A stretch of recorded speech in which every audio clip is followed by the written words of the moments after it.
अस्सलाम वालेकुम, a very good evening to all of you. Dawn News पर in focus के साथ मैं हूं नादिया नकी। इंतखाबात 2024 के लिए जो मरहला इस वक्त जारी है उसमें आप सब जानते हैं कि अपीलेट ट्रिब्यूनल्स में उन तमाम लोगों के कागजात नामजदगी जो आरोज ने मुस्तरद किए थे उनकी सुनवाइयाँ हो रही हैं, फैसले हो रहे हैं और कई ऐसे जिनको मुस्तरद कर दिया गया वो बतदरीज हम देख रहे हैं कि इन ट्राइब्यूनल्स में जाकर मंजूर किए जा रहे हैं। अलबत्ता तहरीक इंसाफ के जो बानी हैं उनका फैसला महफूज किया गया है और कहा गया है कि वो बाद में सुनाया जाएगा, आज नहीं बल्कि शायद 10 जनवरी की तारीख दी है, सुबह 10 बजे के करीब उसका जो है वो फैसला सुनाया जाएगा। दूसरी जानिब इलेक्शन कमीशन ऑफ पाकिस्तान ने तहरीक इंसाफ की जानिब से जो लेवल प्लेइंग फील्ड की दरख्वास्त और समात इस वक्त सुप्रीम कोर्ट में जारी है, जिसकी समात दोबारा से रिज्यूम होगी यानी कल पीर के रोज़ से, उसके हवाले से जो इलेक्शन कमीशन ऑफ पाकिस्तान ने जवाब जमा कराया, उन्होंने तहरीक इंसाफ के तमाम तर जो मुतालबे हैं कि उनको लेवल प्लेइंग फील्ड नहीं दी गई उसको यकसन मुस्तरद किया है और कहा है कि तकरीबन जितने भी उन्होंने कागजात नामजदगी तहरीक इंसाफ ने जमा कराए उसके 76.16% जो है वो कागजात मंजूर हुए, लिहाजा ये मुतालबा दुरुस्त नहीं है। इसके अलावा आप देख रहे हैं कि पार्टियों की सीट एडजस्टमेंट, उनकी टिकट्स की तकसीम, ये मामलात भी चल रहे हैं और दूसरी तरफ हमने ये देखा कि पार्टियों में शमूलियत भी जारी है। गुज़िश्ता रोज़ आपने देखा कि रज़ा हारून साहब, अनीस एडवोकेट जिनका ताल्लुक पहले PSP से था, उससे कबल वो मुत्तहिदा कौमी मूवमेंट में थे, उन्होंने पाकिस्तान पीपल्स पार्टी में शमूलियत इख्तियार की, बाकायदा प्रेस कॉन्फ्रेंस भी की और कुछ रोज़ कबल उनकी मुलाकात की जो खबरें थीं और जो तस्वीर थी जरदारी साहब के साथ वो भी सबके सामने थी।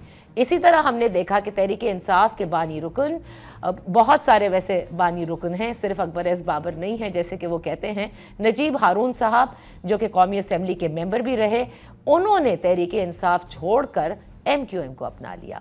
आज हमने दावत दी है, इन फोकस हैं रज़ा हारून साहब जो अब पाकिस्तान पीपल्स पार्टी के रहनुमा हैं। Thank you so much for joining अस।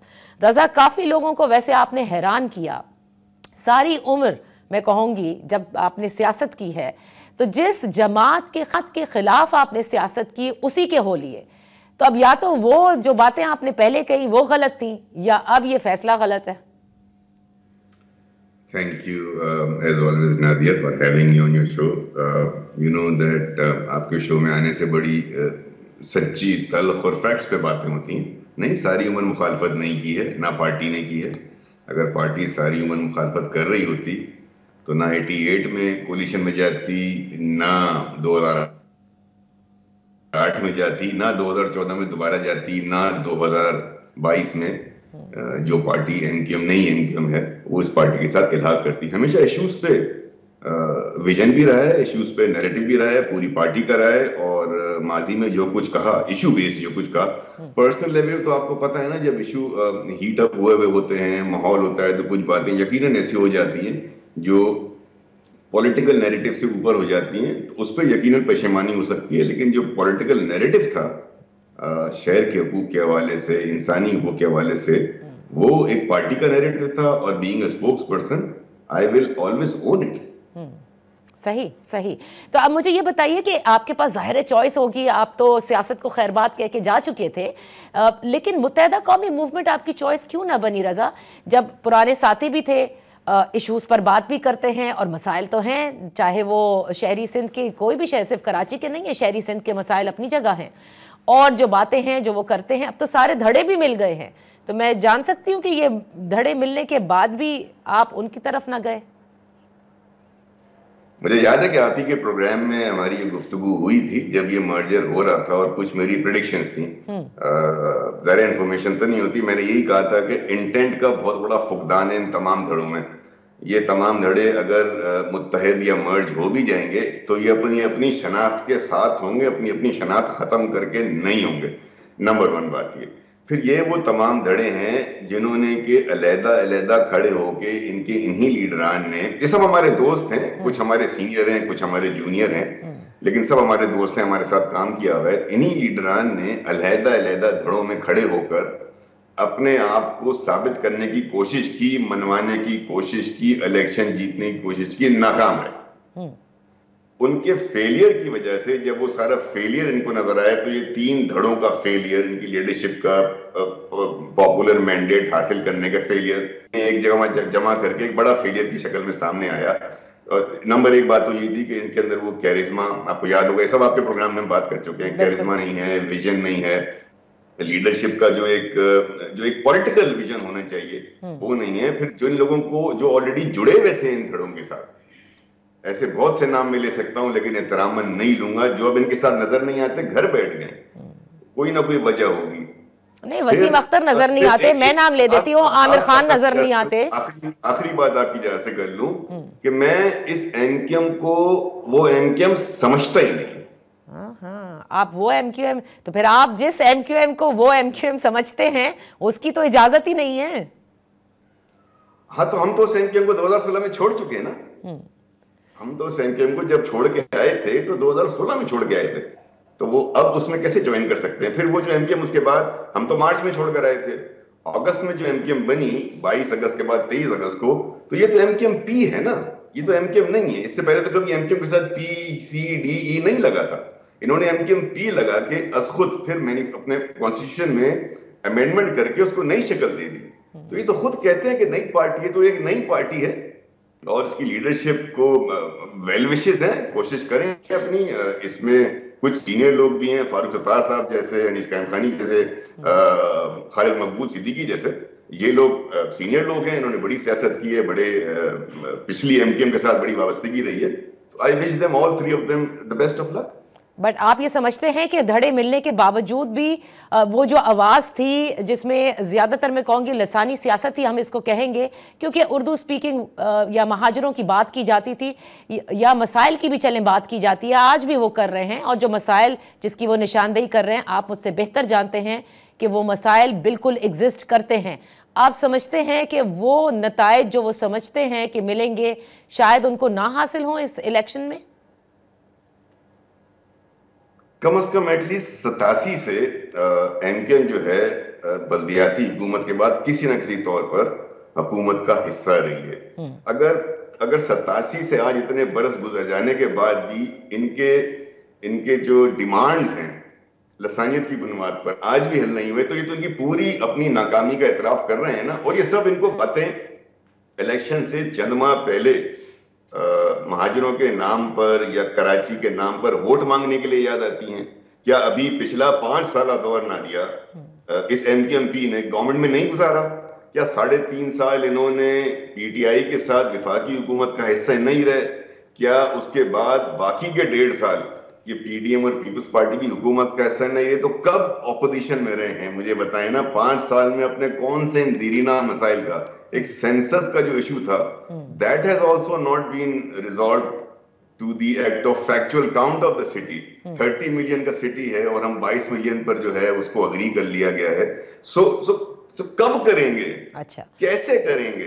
ये सब बड़े बड़े सवालिया निशान हैं इनके साथ। अच्छा, तो आप अब जिस जमात में गए हैं रजा, वो जमात भी बहुत सालों से हुकूमत करती आई है सिंध में, और क्योंकि उनकी सूबाई हुकूमत है, ज़्यादा ओनस उन पर आता है इन तमाम मसाइल के हल के लिए, वो भी नहीं कर पाए। आप क्या उम्मीद लेकर आए हैं इस जमात में? देखिए, मेरी जो मुझे नवंबर के शुरू में मेरी मुलाकात हुई थी जरदारी साहब से, उनकी इन्विटेशन पे मैं आया था। कल मैंने प्रेस कॉन्फ्रेंस में इसका जिक्र किया, उनसे एक तफसीली गुफ्तगू हुई। मैंने बताया कि मैं प्लेजेंटली सरप्राइज्ड हुआ उनसे जब गुफ्तगू हुई। ये तमाम बातें जो आप कर रही हैं ना, आप ट्रस्ट मी, मैंने ऐसी फैक्चुअल पोजीशन उनके सामने रखी कि पीपल्स पार्टी की क्या पोजीशन है, कराची के हवाले से एक मिथ है, एक परसेप्शन है, आप 15 साल से हुकूमत में हैं। वो ये तमाम बातें खुशदिली से सुनते भी रहे और मुस्कुराते भी रहे। उसके बाद उन्होंने कहा कि इसीलिए तो हम चाहते हैं और उनकी ख्वाहिश है कि वो आगे कराची के लिए खुले दिल के साथ काम करें, कराची को तरक्की दें, कराची की तामीर और तरक्की हो, कराची को दुबई जैसा बनाए, और कराची की रियलाइजेशन, कराची की स्ट्रेटेजिक पोजीशन, इसका माशी हब होना, इसका सिंध का दारुल हुकूमत होना, सबको इंपॉर्टेंस देने की बात थी। वहां हमारे रोल की जरूरत है, वहां हमारी जो उनको असिस्टेंस चाहिए होगी। तो जब मैंने उनके ख्यालात सुने, और एक मीटिंग नहीं हुई मेरी, कम से कम 2 तवील मीटिंग हुई हैं और एक शॉर्ट मीटिंग हुई है, तो मैं मुतासिर हुआ। और मुतासिर होने के बाद फिर प्रैग्मेटिकली मुझे ये लगा कि जिस पार्टी के पास शहर की लोकल क़यादत हो, लोकल गवर्नमेंट हो, जिस पार्टी के पास प्रोविंशियल गवर्नमेंट हो, जिस पार्टी के पास फेडरल गवर्नमेंट में या तो कोलिशन होगी या बिलावल भुट्टो साहब जो है मुल्क के आइंदा वजीर आजम होंगे, तो ये एक ऐसी चेन ऑफ कमांड है, चेन ऑफ अथॉरिटी है, जिससे कराची समेत पूरे सिंध को तरक्की देने की जो है राह मिलती है, हमवार होती है। और वहां हमारा कोई ना कोई रोल कंसल्टेंसी की मद में, एसोसिएशन की मद में, जो भी रोल होगा, we will play that role. Charter of Karachi का हमने बात की कि एक चार्टर ऑफ कराची होना चाहिए और एमकेएम को भी मिलाना चाहिए। लेकिन एमकेएम भी एक पॉलिटिकल फोर्स है, जमात इस्लामी है कि अगर ये इलेक्शन हार भी जाती हैं या उस नंबर पे नहीं भी आती है, तो जरदारी साहब से ये भी बात हुई है इन जमातों को भी साथ लेके चार्टर ऑफ कराची बनाए। सियासत अपनी जगह वो करते रहे सारे साल, लेकिन कराची की तरक्की के लिए तमाम स्टेकहोल्डर्स का मिलना चार्टर ऑफ कराची के लिए उसके अंडर बहुत जरूरी है। अच्छा, तो रजा मुझे ये बताइएगा कि अब जो इलेक्शंस हैं या अपना रोल आप इस वक्त पाकिस्तान पीपल्स पार्टी में कहां देख रहे हैं? जाहिर है आप इलेक्शंस तो कंटेस्ट नहीं कर रहे, if I am not mistaken, as of now. नहीं, I am not contesting election. तो विफाक में रोल देख रहे हैं या सेनेट में देख रहे हैं? मैं तो जरदारी साहब को और बिलावल साहब को, जरदारी साहब का चूंकि अब कराची प्रोजेक्ट है और मुझे ये पता है कि जब वो किसी प्रोजेक्ट को उठा लेते हैं, या वो पॉलिटिकल हो या डेवलपमेंट का हो, तो he takes it somewhere, he means what he says. तो ठीक है ना, आपने दुबई, वो पेरिस पर दुबई को फौकियत दी है। शहबाज शरीफ कराची को पेरिस बनाना चाहते थे और आपसे राब्ते ख्वाजा साद रफीक ने भी किए थे, अभी नहीं लेकिन मेरे ख्याल से कई माह पहले किए थे, if I am not mistaken पिछले साल किए होंगे। जी हाँ, मुस्तकिल राब्ते में रहे, वो हालिया भी राब्ता रहा है उनके साथ, अच्छे आदमी हैं, he is a good political worker. देखा ना जी, शहबाज शरीफ साहब कराची को पेरिस बना दें, जरदारी साहब कराची को दुबई बना दें, कोई भी बना दे, सब मिलके बना दे, हम सबको खुश होना चाहिए ना। At least Karachi is there in the limelight, सब कराची को बनाने की बात कर रहे हैं, तो ये कराची वालों को भी ये सोचना है कि उन्हें किसका साथ देना है। बाज औकात ये शिकायत भी होती है और बड़ी जेन्युइन है कि बाज औकात परसेप्शन और मिथ्स ऐसी हो जाती हैं कि हम उस पार्टीज को वो रूम या वो स्पेस देने को तैयार ही नहीं होते जो पार्टी इस शहर में इन्वेस्ट करना चाहती है, इस शहर की डेवलपमेंट में अपना हिस्सा डालना चाहती है। तो शायद ये भी एक रीजन होता है कि वो पार्टी जो है वो वसाइल रखते हुए भी, इख्तियारात रखते हुए भी एक कदम पीछे हटा लेती है। तो वो जो एक बुनियादी गैप है ना दो कम्युनिटीज के दरमियान, या रूरल और अर्बन कॉन्सेप्ट के दरमियान, या इंटीरियर और एक्सटीरियर, उसको भी किसी तरीके से हमें एफर्ट करनी है हम सबको मिलकर। जाहिर है एक आदमी तो कुछ नहीं कर सकता, और जरदारी साहब की ख्वाहिश है और मेरी उनसे अपील थी कि हमें we have to bridge that gap. आप बहुत उम्मीदों के साथ इस पार्टी में शामिल हुए हैं और आप ये कहते हैं कि जरदारी साहब भी इंटरेस्टेड हैं कि कराची को दुबई बनाएंगे, चार्टर ऑफ कराची का आपने जिक्र किया। देखते हैं Raza, as we move towards the elections और इलेक्शन नतीजे में जो हुकूमत बनती है उसमें किस हद तक आप भी कामयाब होते हैं। अल्टीमेटली जो मसाइल हैं उनका हल तो निकालना है। अब सब मिलते हैं इस पर कि नहीं, ये तो आने वाला वक्त ही बताएगा। मजीद नशिस्तें आपके साथ रहेंगी। यहाँ पर एक छोटी सी ब्रेक लेते हैं, जब ब्रेक से वापस आएंगे तो तहरीक इंसाफ से तैमूर सलीम झगड़ा हमारे साथ होंगे।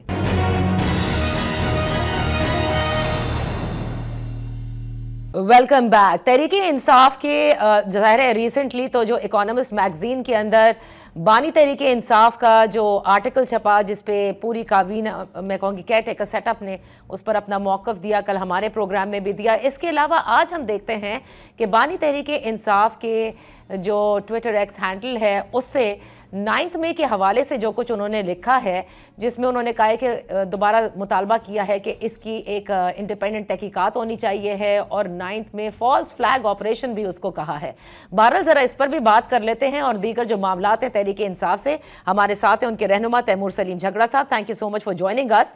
तैमूर, इट लुक्स लाइक कि आप कबूलियत में आना ही नहीं चाहते हैं, मतलब फिर पाकिस्तान के इमेज को टार्निश करने की कोशिश की गई। निगरान हुकूमत कहती है उस गोस्ट आर्टिकल से जो कि इमरान खान के नाम से छपा है, वो बाहर बैठे लोग जो हैं वो ये सब कुछ कर रहे हैं। तो क्या रीजन है? और आज जैसे कि मैंने जिक्र किया कि 9 मई को आप लोगों ने टोटल फॉल्स फ्लैग ऑपरेशन ही करार दे दिया है।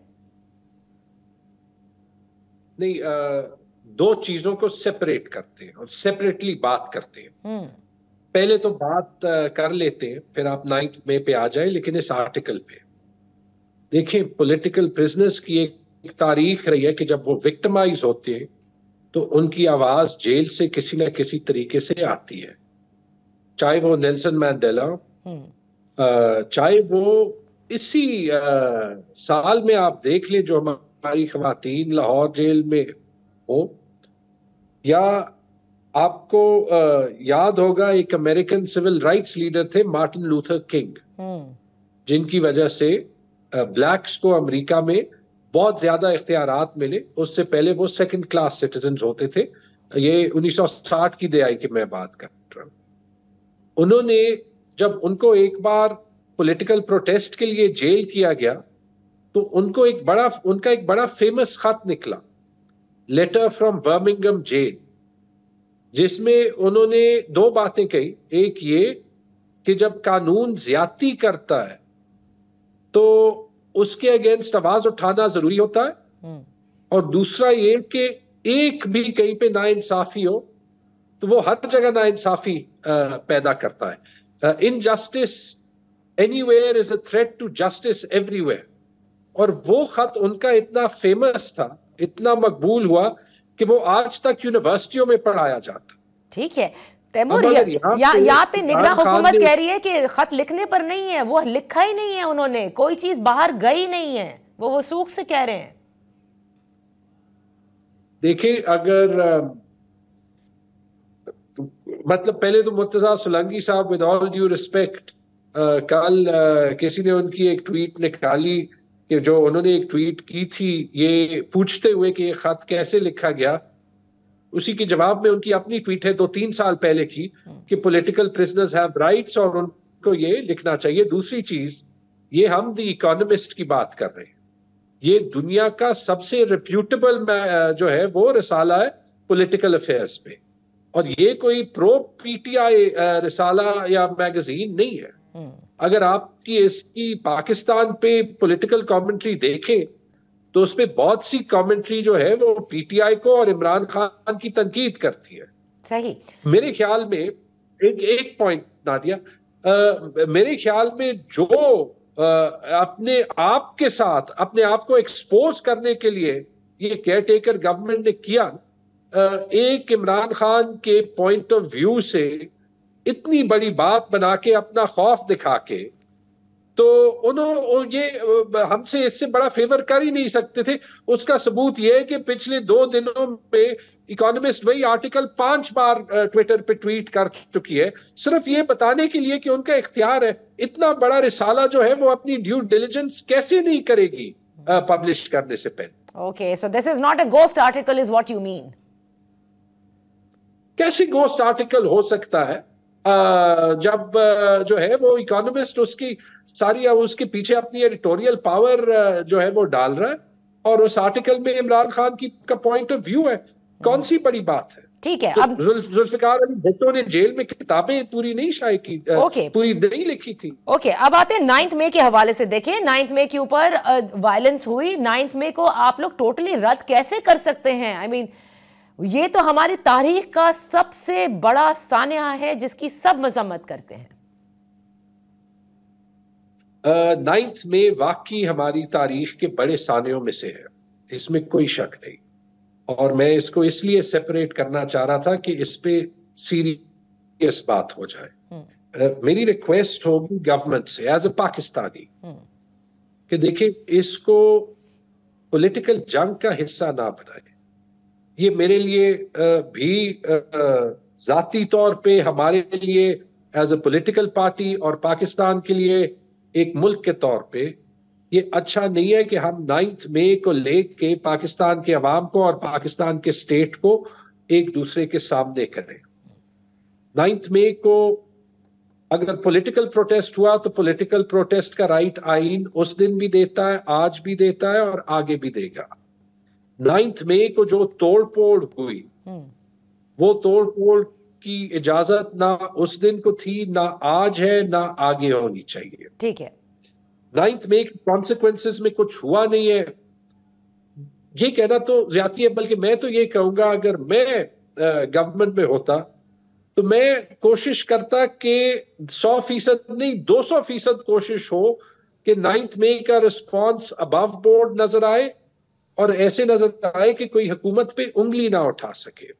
देखिए 13-14 हजार लोग अरेस्ट हुए, फोर्स्ड कन्वर्जन्स हुई, लोगों के घर तोड़े गए, उसकी वजह से पूरे इलेक्टोरल प्रोसेस पे सवालिया निशान उठे।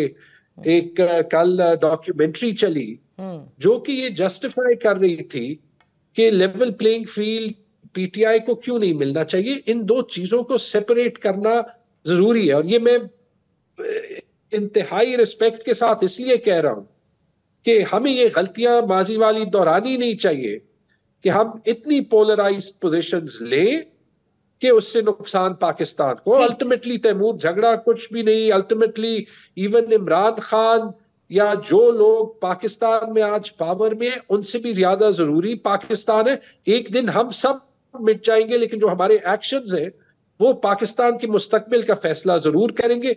9 मई का एहतसाब होना चाहिए। जो पाकिस्तान में इलेक्शंस डिले हुए हैं और पॉलिटिकल प्रोसेस सबवर्ट हुआ है उसका भी एहतसाब होना चाहिए। तैमूर वेरी क्विकली 9 मई पे, क्योंकि आपने कहा कि हाँ बहुत सारे सानों में से ये एक बड़ा सान है, क्या तहरीकी इंसाफ ये कहती है कि हमने ये किया ही नहीं है? मतलब आज की जो ट्वीट है उससे तो यही लगता है कि हमारी तो कोई इन्वॉल्वमेंट ही नहीं है, हमारे किसी शख्स की, पार्टी के लोगों की कहीं इन्वॉल्वमेंट नहीं थी 9 मई को।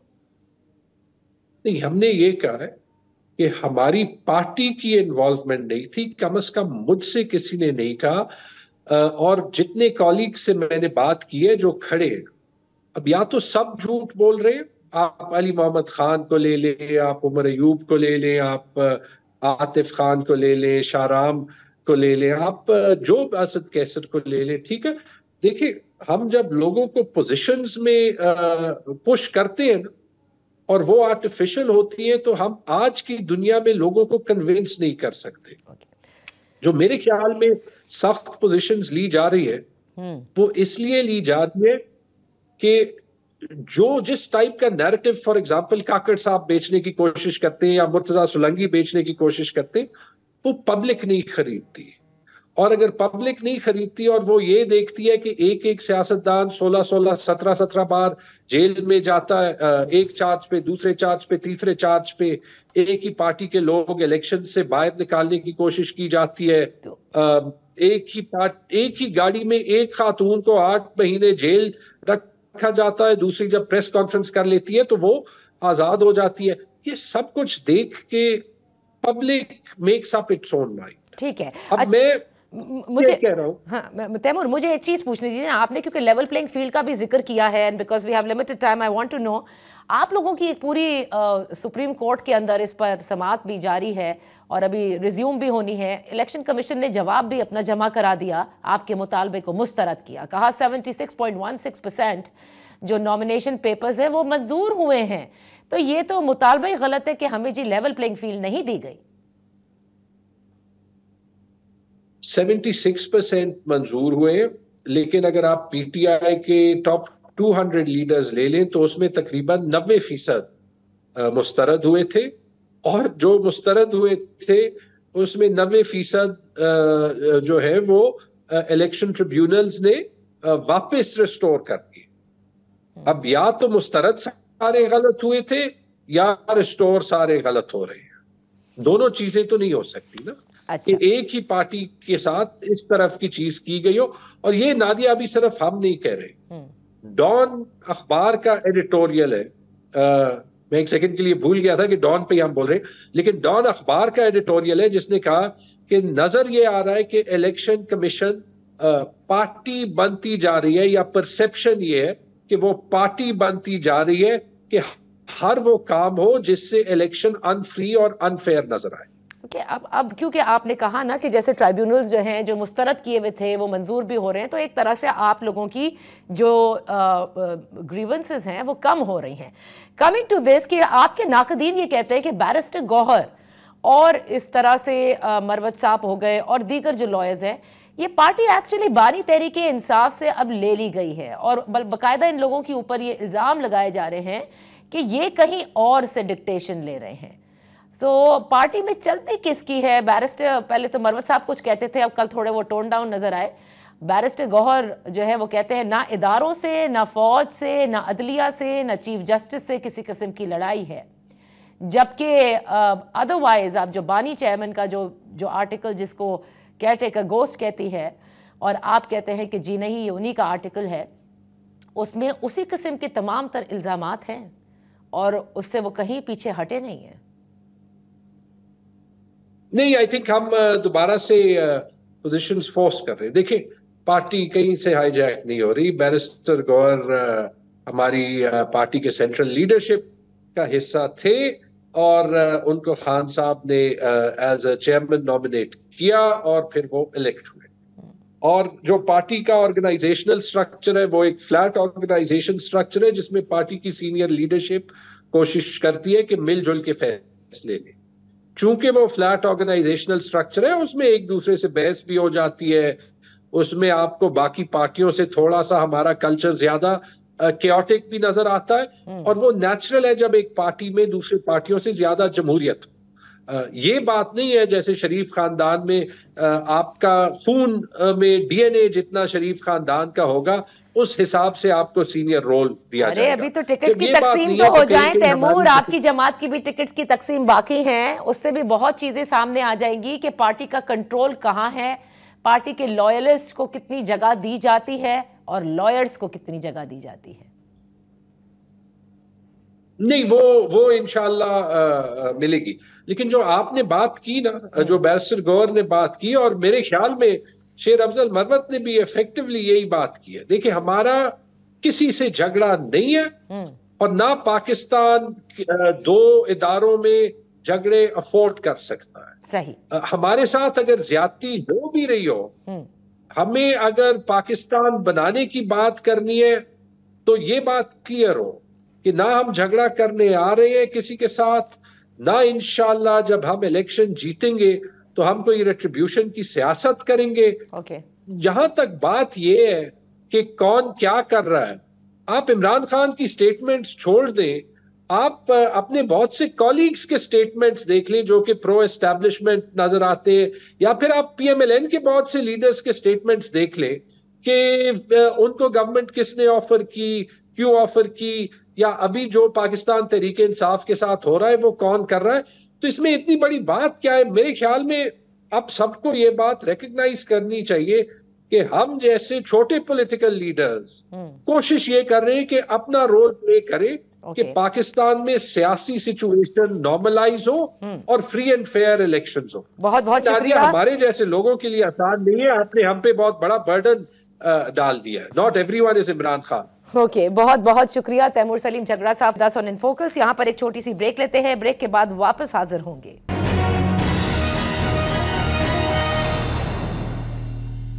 Welcome back. आने वाले इंतखाबात के हवाले से कुछ अजीब से इंतखाबात इसलिए मैं कहूँगी कि बार बार ये कहा जाता है कि इंतखाबात होंगे या नहीं, और फिर सेनेट में जो ये करारदाद पेश हुई जिसमें इंतखाबात के इल्तिवा की बात की गई, उसके बाद से माहौल एक मरतबा फिर से इसी पर आकर रुक गया कि इंतखाबात होंगे या नहीं। गो कि एक करारदाद जो है वो जमा भी कराई गई है अब सेनेट में, और वो कराई है जमात इस्लामी के सेनेटर मुश्ताक ने कि ये बात गैर आइनी है, गैर जमहूरी है। इस पर ज़रा बात कर लेते हैं। और जो इलेक्शन कमीशन के मामलात हैं, हमारे साथ है सीनियर तज्ज़िया निगार रज़ा रूमी साहब और साबिक secretary election commission Kanwar Dilshad साहब, जो इस वक्त निगरान सीएम पंजाब के मुशीर भी हैं कानून और पार्लिमानी उमूर पर। आप दोनों मेहमानों का बेहद शुक्रिया फॉर ज्वाइनिंग अस। कंवर दिलशाद साहब, सेनेट के जो करारदाद है उसको आप ये कहते हैं कि उसको बड़ा संजीदा लेना चाहिए, जबकि बकिया जितनी भी सियासी जमातें हैं वो कहती हैं कि 12 सेनेटर्स अगर इसे मंजूर करते हैं तो वो सेनेट की नुमाइंदगी नहीं करते। आप क्यों समझते हैं कि ये संजीदा लेना चाहिए इस मामले को? ये दुरुस्त है कि सेनेट की जो करारदाद पेश हुई है उसमें मुतलबा हाजिरी तो मौजूद नहीं थी, लेकिन सबसे बड़ी अहम बात यह है कि जो हम बैठे हुए थे सेनेटर में, उन पर फर्ज बनता था कि वो कोरम के बारे में निशानदाही करते। जब उन्होंने कोरम के बारे में खामोशी इख्तियार की और एक करारदाद पेश हो गई और चेयरमैन सेनेट ने उसको मंजूर कर दिया, और चेयरमैन सेनेट की सरबराही में या उनके चेयरमैनशिप के में वो बाकायदा ये करारदाद पेश हुई और 2 दफा पेश हुई, पहले दफा पेश हुई, फिर जुमा की नमाज पढ़ने के बाद दोबारा पेश हुई। तो ये करारदाद बड़ी अहमियत की हामिल है। इसको हमने, जैसे मेरे पॉइंट ऑफ व्यू ये है, मेरा नजर ये है, इसको इलेक्शन कमीशन पाकिस्तान नजरअंदाज करने की पोजीशन पे नहीं है, क्योंकि ये चेयरमैन सेनेट ने उसी शाम को 6 बजे, ये 4 बजे करारदाद पास हुई और शाम को 6-7 बजे के दरमियान इलेक्शन कमीशन पाकिस्तान को स्पेशल तरीके से भिजवाया गया और उसके साथ साथ पार्लिमानी मिनिस्ट्री को भी और वज़ारत कानून को भी।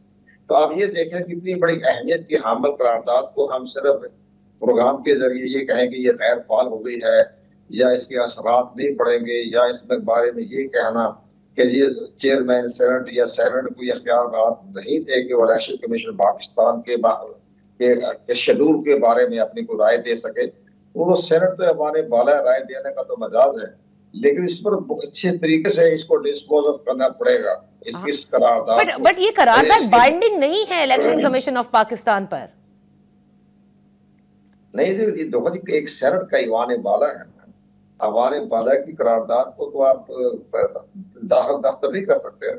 उसका एक तरीकेकार होता है, उसका तरीका हमारी समझ के मुताबिक उसका तरीकेकार ये है कि इलेक्शन कमीशन ऑफ पाकिस्तान अपना सारा रोड मैप बताएगा, राइटिंग वैसे तो टीवी पर देखते रहते हैं और खुद भी चेयरमैन सेनेट इंतखाब लड़ रहे हैं नौशकी से, बलूचिस्तान से। तो लेकर ये सारा जो मामला हमें सामने आ रहा है वो बाकायदा उनको तरीके से रोड मैप बताएगा कि हमने तैयारी मुकम्मल कर ली है और हमारे कागजात नामजदगी का मामला भी तय हो चुका है। ठीक, अच्छा, तभी इस मामले को वो डिस्पोज ऑफ कर सकते हैं। रजा, आप इसको इस तरह से देखते हैं? और मुझे आप ये बताइए कि ये कौन है जो बार बार ये साजिश करता है कि इलेक्शंस 8 फरवरी के जो है वो नहीं होने चाहिए, क्योंकि ये हमेशा चमक गोइयां चलती आई हैं। इसको कैसे देख रहे हैं आप? शुक्रिया नादिया। सबसे पहले तो देखिए, इस करारदाद का मसला जो है वो पहला तो ये है कि ये बहुत ही कम सेनेटर्स मौजूद थे ऐवान में, कोरम भी पूरा नहीं था। मतलब ये कि 12-14 लोगों ने इसको पास कर दिया। बाद में सेनेटर अफरानुल्लाह ने जो है काफ़ी सख्त तकरीर भी की इसके ऊपर। और जैसे आपने अभी कहा कि ये बाइंडिंग तो नहीं है, बाइंडिंग तो इलेक्शन कमीशन ऑफ पाकिस्तान तो एक खुद मुख्तार इदारा है और वो सुन सकता है, लोग उसको एडवाइस दे सकते हैं, लेकिन उससे तो एक इलेक्शन की तारीख का ऐलान कर दिया हुआ है। सुप्रीम कोर्ट ऑफ पाकिस्तान ने भी 8 फरवरी की तारीख, अगर आपको याद है जिस तरह से काजी फाइज ईसा साहब ने उस केस को हैंडल किया था, रात गए अदालत लगाकर ये सारी बेयकीनी की कैफियत को ख़त्म कर दिया था। अब जाहिर बात है कुछ हल्के हैं यकीनन पाकिस्तान में जो ये चाहते हैं कि इंतखाबात में इल्तवा हो जाए। कुछ लोग तो ओपनली कह चुके हैं, मौलाना फजलुर रहमान कह चुके हैं, एक बार नहीं कई बार। जरदारी साहब ने एक इंटरव्यू में कहा कि चंद रोज आगे पीछे हो जाएं तो कोई बड़ी चीज़ नहीं है। तो और कुछ हल्के यकीनन मुक्तदरा जो हैं सर्कल्स में भी होंगे जो ये चाहेंगे कि इलेक्शन आगे हो जाए। जाहिर बात है निगरान हुकूमतें भी हैं 5 इस वक्त, उनको मत भूलिए, मरकज में और 4 सूबों में, तो वहाँ भी ख्वाहिश तो होगी ना थोड़ा सा आगे हो जाए टेन्योर, तो क्या हरज है। लेकिन बात यह कि ये सारी चीजें इस वक्त बेकार जाएंगी, क्योंकि सुप्रीम कोर्ट ऑफ पाकिस्तान एक चीज कह चुकी है और अगर काजी फाइज ईसा साहब उससे रूगर्दानी करते हैं या किसी भी वजह से अपने पहले फैसले को रिवर्स करते हैं तो फिर वो भी जस्टिस बंदियाल साहब की तरह गैर मौसर हो जाएंगे और ये उनकी अपनी लेगेसी और सुप्रीम कोर्ट ऑफ पाकिस्तान की जो अथॉरिटी है ये उसके ऊपर भी एक बहुत बड़ा मसला उभर कर आ जाएगा। इसलिए मैं नहीं समझता कि इंतखाबात जो है वो आगे होंगे। ये अलबत्ता इस तरह की अटेम्प्ट्स होती रहेंगी, अगले चंद दिनों में भी आप देखिएगा कोई ना कोई शोशे छोड़े जाएंगे, लेकिन इंतखाबात तो होंगे। जैसे बिलावल भुट्टो जरदारी ने कहा है ना कि अब अक़वाम मुत्तहिदा की रेजोल्यूशन ले आए, OIC के ले आए, 8 फरवरी को ही इंतखाबात होंगे। कंवर दिलशाद साहब, अब जरा इलेक्शन कमीशन ऑफ पाकिस्तान क्योंकि एक खुद मुख्तार इदारा, जैसे रजा ने भी कहा, और इस वक्त क्योंकि शेड्यूल भी जारी हो चुका है, ये जो कुछ पंजाब में हुआ, और क्योंकि आप पंजाब के निगरान सेटअप का हिस्सा हैं, खुसूसन नॉमिनेशन पेपर्स की फाइलिंग में जो मनाजिर हमने देखे, जिसका तहरीक इंसाफ से सबसे ज़्यादा ताल्लुक़ रहा और सोशल मीडिया पर भी वो नज़र आते रहे, ये हुआ क्या? मतलब किस किस्म से ये निगरान सेटअप जो है वो इतना खामोश रहा जब कागजात छीने जा रहे थे, लोगों को अबडक्ट किया जा रहा था, या आरओ दफातर में पुलिस सवाल कर रही थी कि आप पहले हमें अपने कागजात दिखाएं? देखें, इसके ऊपर तो जब इलेक्शन कमीशन ऑफ पाकिस्तान ने बाकायदा चीफ सेक्रेटरी पंजाब और आईजी पंजाब से भी उन्होंने वजाहत तलब की थी, और इसके साथ साथ ये भी नजर आ रहा था कि मामला जो गए हैं सुप्रीम कोर्ट ऑफ पाकिस्तान में भी चीफ सेक्रेटरी पंजाब की तरफ से बाकायदा एक मुदल्लल जवाब दाखिल हो चुका है। अब इलेक्शन कमीशन पाकिस्तान ने भी ये कहा है कि टोटल हमें जो शिकायतें आई हैं हरासमेंट की, कागजात छीनने की, वो 36 आई है, 36। अब आप ये देखें कि आपके पूरे पाकिस्तान भर में 28,000 कागजात नामजदगी दाखिल किए गए हैं, और रिटर्निंग ऑफिसर के फैसलों के बारे में बड़ा अच्छा फैसला आ रहा है। हमारे इलेक्शन ट्रिब्यूनल के जज हजरात को रिवर्स कर रहे हैं, आइन कानून की रोशनी में बहुत खुशायद कदम उठा रहे हैं, सबको मौका दिया जा रहा है। तो पूरे पंजाब में अगर कहीं अक्का दुक्का या ये जो होता है मामला, ये जो कागजात नामजदगी छीना झपटी में हमने देखा है, हमारी भी अजीज वकार इलेक्शन लड़ते हैं, तो उनके ताल्लुकात से इस तरीके से हरासमेंट पैदा करने के लिए वो काम करते हैं। इंडिविजुअल काम होता है, इंफरादी काम होता है। लेकिन जब इलेक्शन कमीशन ने खुद कह दिया कि पूरे पंजाब में 36 अपनी हमारे पास पीटीआई की तरफ से शिकायत आई है 36, और उसका हमने अजारा कर दिया। बहरहाल ये नहीं होना चाहिए था, हम उसको लायक नहीं करते। जिन्होंने भी किया, इंडिविजुअल किया, जैसे भी हुआ, ये 36 का भी नहीं होना चाहिए था। और ये सारे इंडिविजुअल्स जो हैं वो तहरीक इंसाफ के पीछे ही पड़े हुए हैं, मतलब सबके मुखालफिन तहरीक इंसाफ है। नहीं, बात सही है कि इलेक्शन में इस तरह की जो है कार्रवाई करने से इदारे पे हर्फ आता है, और बहरहाल इलेक्शन कमीशन पाकिस्तान ने एक्शन तो लिया है, और चीफ सेक्रेटरी ने भी उसका जवाब सुप्रीम कोर्ट में दाखिल कराया है। सही। और उन्होंने कहा है कि हम इसलिए उन्होंने कहा जी हमें जहां भी शिकायत आई हमने फौरन एक्शन लिया है। जहां अगर पुलिस अगर रिटर्निंग ऑफिसर के यहाँ कागजात नामजदगी टाइप किसी को रोका गया है तो हमने इस पर कार्रवाई की है। अच्छा। लेकिन टोटल हमारे पास तो 35-36 दरखास्तें आई थी, तो ये सारे मामला तो हो गए हैं, लेकिन बहरहाल 35 भी नहीं आनी चाहिए, नहीं आनी चाहिए थी। कमर दिलशाद साहब, यहाँ पर एक छोटी सी ब्रेक लेते हैं, ब्रेक के बाद गुफ्तगू जारी रखेंगे।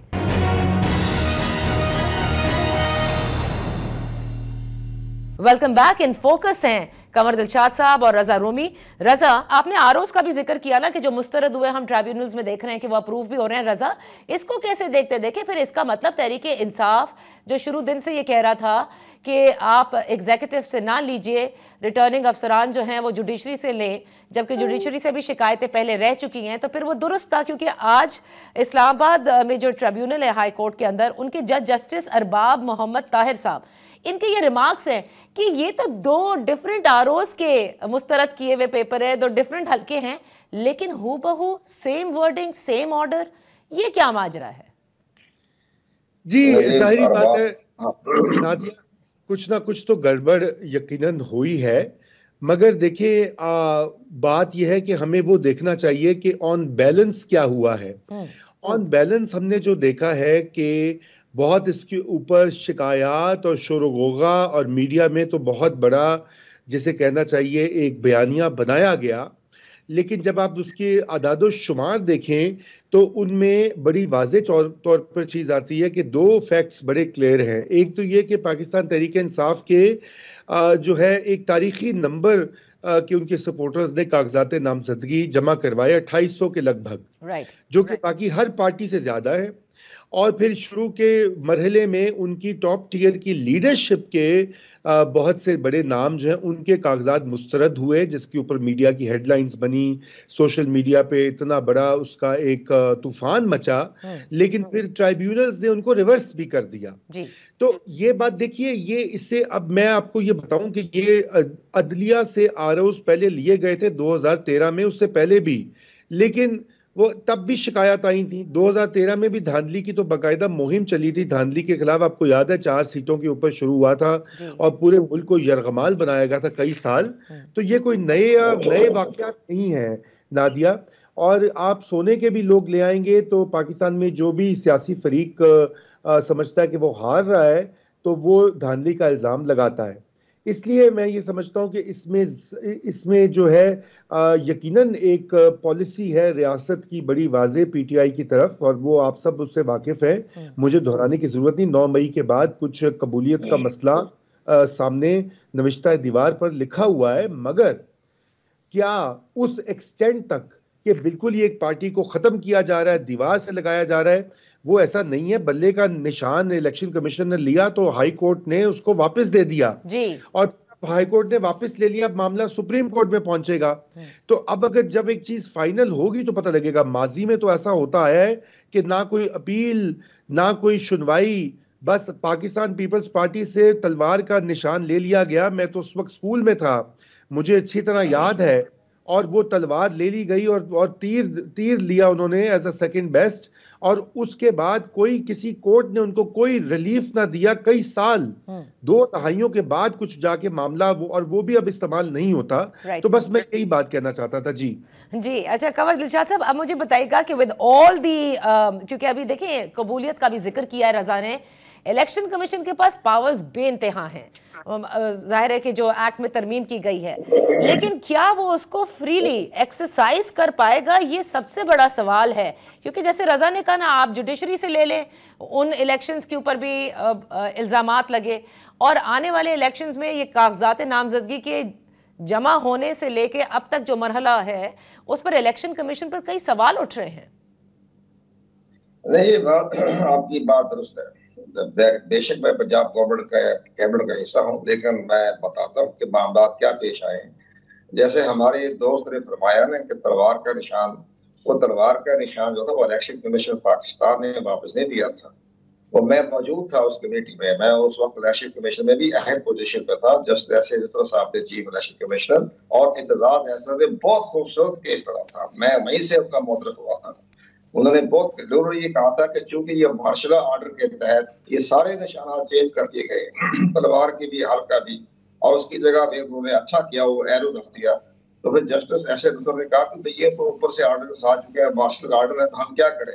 तो उसके ऊपर एरो जो है वो पाकिस्तान पीपल्स पार्टी को अलॉट कर दिया, या मुख्तार और जनाब इन्होंने एतजाज ऐसे ने वो केस लड़ा था मेरे सामने। वो इलेक्शन कमीशन का कोई ताल्लुक नहीं था, न तलवार निशान वापस लिया गया, वो मार्शल ऑर्डर के तहत हुआ था। लेकिन सबसे बड़ी अहम बात यह है कि जो हमारे जो कागजात नामजदगी के हवाले जो आप फरमा रही हैं, जी जी, इसमें सबसे बड़ी हमें हैरानगी बात यह है कि जब इलेक्शन कमीशन ने इतना बड़ा इदारा हायरी कानूनी तौर पर बेपनाह इख्तियारात भी हैं, तो उन्होंने जब आर्टिकल 220 के तहत भी उन्होंने बाकायदा लिखा तमाम चारों चीफ जस्टिस को भी और इस्लामाबाद हाई कोर्ट के चीफ जस्टिस साहब को भी कि हमें जुडिशरी के ऑफिसर दिए जाए। 4 खत गए, उन्होंने इनकार कर दिया कि हमने जुडिशरी ऑफिसर नहीं दे रहे, हमारे पास काम बहुत ज्यादा है। तब ये हमारी इंतजामिया के जो है एडमिनिस्ट्रेशन से लेने पड़े। इनका ठीक है, इनका जुडिशल माइंड नहीं काम किया, उन्होंने कागजात नामजदगी जो रिजेक्ट किए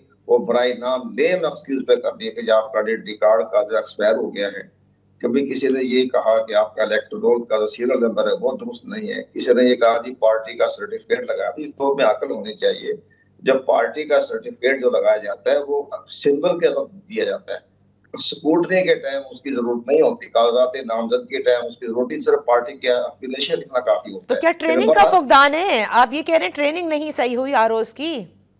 हाँ, उन्होंने अपना जुडिशरी जो होता ना माइंड वो जो है वो नहीं किया, जिस पर अब दोस्त ने हमारे चीफ अपने ऑनरेबल जज साहब ने बड़े अच्छे रिमार्क दिए, कराची के जज ने बड़े अच्छे रिमार्क दिए कि भाई तुम्हारा तो देख के हमें कौन खुल के तुम कितने काबिल हो। तो इन्हें अपनी अपनी काबिलियत जाहिर कर दी है। हमारी एडमिनिस्ट्रेशन के जो रिटर्निंग ऑफिसर, बाद रिटर्निंग, सबने अच्छा काम भी किया है, चंद लोग हैं उस पर ये हमें महसूस कर रहे हैं कि इन्होंने अपना विजडम इख्तियार नहीं सही किया। जिस इलेक्शन कमीशन पर भी आँच आई, उन पर भी जरब आई, जब्त में आ गया, और हुकूमत भी जब्त में आई। बाकी पंजाब गवर्नमेंट को ताल्लुक नहीं है, ये इलेक्शन कमीशन का और रिटर्निंग ऑफिसर का मामला होता है। अगर किसी रिटर्निंग ऑफिसर ने अपनी कारकर्दगी दिखाने में बहुत पूर परफॉर्मेंस दिखाई तो फिर चीफ इलेक्शन कमीशन उसको हटा सकते हैं, तब्दील कर सकते हैं। सही तो ये सारे बात सबके हैं। अच्छा रजा, क्योंकि आप अब ये जो सारे मामलात हैं, जाहिर है हम इनको आइसोलेशन में बिल्कुल नहीं देख सकते। मैं क्या कहूँ आपसे कि उल्टी हो गई सब तदबीरें, कुछ ना दवा ने काम किया। अब या तो दवा मुअस्सर नहीं है या मर्ज इंतहाई बिगड़ चुका है। देखिए हमारी बात कर ले आप। जी जी रजा जी, देखिए दोनों ही चीजें हैं कि तदबीरें भी काम नहीं आ रही और जो कि हथकंडे इस्तेमाल किए जाते हैं इलेक्शन को मैनेज करने के लिए। वो अभी तक मसला बना हुआ है। सबसे बड़ा मसला तो खैबर पख्तूनख्वा में है, जहां पर पाकिस्तान तहरीक इंसाफ जो है वो उसकी मकबूलियत में कोई कमी नहीं आई, बल्कि लोग कहते हैं कि बढ़ भी गई है जब से इमरान खान जेल में है। और इसी तरह पंजाब में भी कम से कम शहरी हलकों में बड़ी टफ फाइट का जो है वो इम्कान है। और यही वजह है कि ये जो सारी तदबीरें और सारे इंस्ट्रूमेंट्स इस्तेमाल किए जा रहे हैं, और ये जो बेयकीनी की फ़ज़ा भी बनाई जाती है कि जी नहीं होंगे इलेक्शन, ये भी हो रहा है। मैंने इसका नाम रखा है 3D मॉडल। वो है डिमोलिश, डीमोबिलाइज और डीमोटिवेट। यानी कि पीटीआई के वोटर को ये बता दो कि भी आप लोगों को तो पावर नहीं मिलनी, आप लोग जमा ज़्यादा हो गए, कोई जलसा कर लिया तो पकड़े जाएंगे, और साथ में पार्टी को जो तोड़ने का अमल है वो भी हनूज जारी है। यही वजह है कि अब इमरान खान साहब भी जेल से अपने मज़ामीन वगैरह लिख के अपने वकला के जरिए बयानात देकर एक मुकाबला कर रहे हैं अपने हरीफ से।